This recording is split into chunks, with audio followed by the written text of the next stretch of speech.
never thought I'd count the beeps of a heart monitor as company. But here I am, in room 412 of St. Mary's Cardiac ICU, doing exactly that.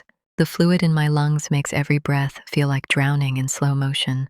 Congestive heart failure, they call it, the final chapter after years of my heart working overtime for everyone but myself. The paramedics had to shock me twice on the way here. Twice. I was gone, then back, then gone again.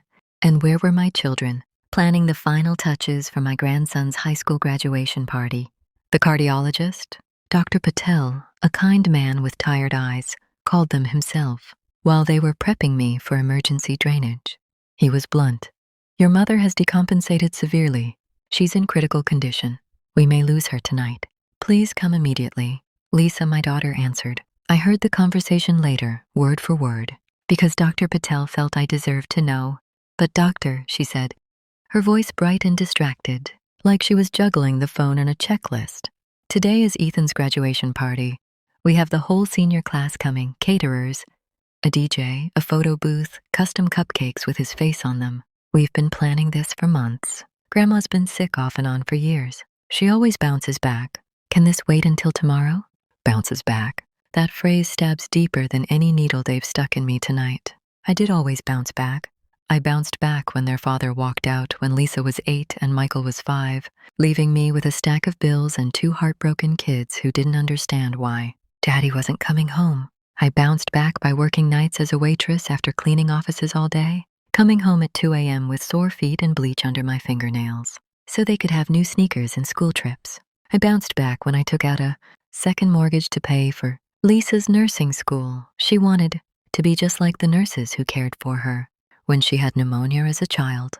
Mom, I'll pay you back as soon as I'm working, she promised, hugging me with tears in her eyes. She's been a nurse for 15 years now. The mortgage is long paid off by me alone.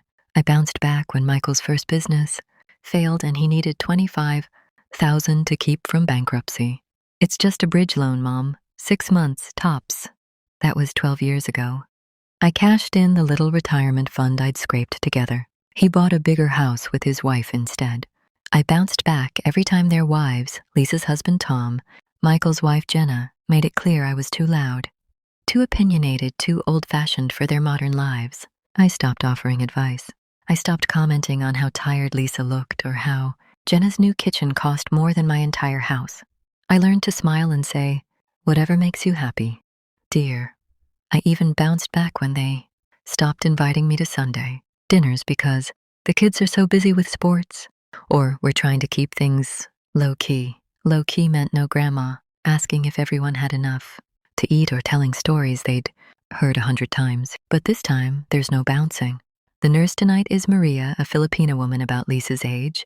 She checks my oxygen levels and adjusts the BiPAP mask that forces air into my flooded lungs. Any family coming, Mrs. Harlan? She asks softly. I shake my head under the mask. The movement sends a wave of dizziness through me. She pats my hand. You rest.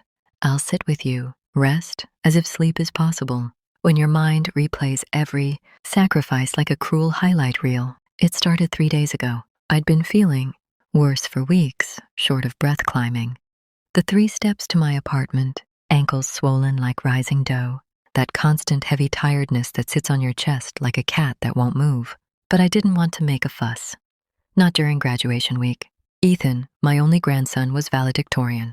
Lisa had been texting group photos of decorations for days, navy and gold balloons, a giant class of 2025 banner, tables groaning with food. I told myself I'd go to the doctor after the party. I'd tough it out, like always. Wednesday night, the night before graduation, the shortness of breath turned into panic. I couldn't lie flat. Sitting up barely helped. My lips turned blue. I saw it in the mirror. At midnight, I called Lisa. Mom? Her voice was groggy. It's late. Everything okay? I can't breathe, honey. It's bad this time. I think I need to go to the hospital. A long pause. I heard Tom murmuring in the background. Mom, tomorrow is Ethan's graduation. We have to be at the school by 7 a.m. for photos. The party starts right after the ceremony. 70 people confirmed. Can you call Michael? Or maybe an ambulance if it's that bad. We'll come see you after everything winds down tomorrow night. After everything winds down. I hung up and dialed 911 myself. The paramedics found me on the floor by the phone, clutching my chest, gasping like a fish, and I picture this bed, these tubes, this empty chair where my children should be. Dr. Patel stops by at 8. We've drained 2 liters of fluid. Your heart is responding, but it's very weak. Mrs. Harlan, you're stable for now. But he doesn't finish. He doesn't need to. Have they called? I whisper. He shakes his head. Not yet. Stable for now. That's something, I suppose. Enough time to make decisions. When the social worker visits later, I ask for the hospital attorney. I ask about changing my will.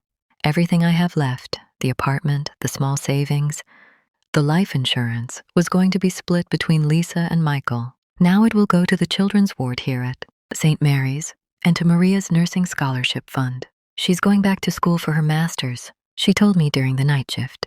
Lisa finally calls at 10 p.m. After the party. After the cleanup, after the last guest has gone home with a favor bag. Mom? Oh my God, they told us you were admitted. Why didn't you say it was this serious? We've been crazy with Ethan's graduation. I cut her off, my voice surprisingly steady. I did say it was serious, Lisa. You told me to wait until after the party. Silence. We thought. You've always bounced back, I finish for her.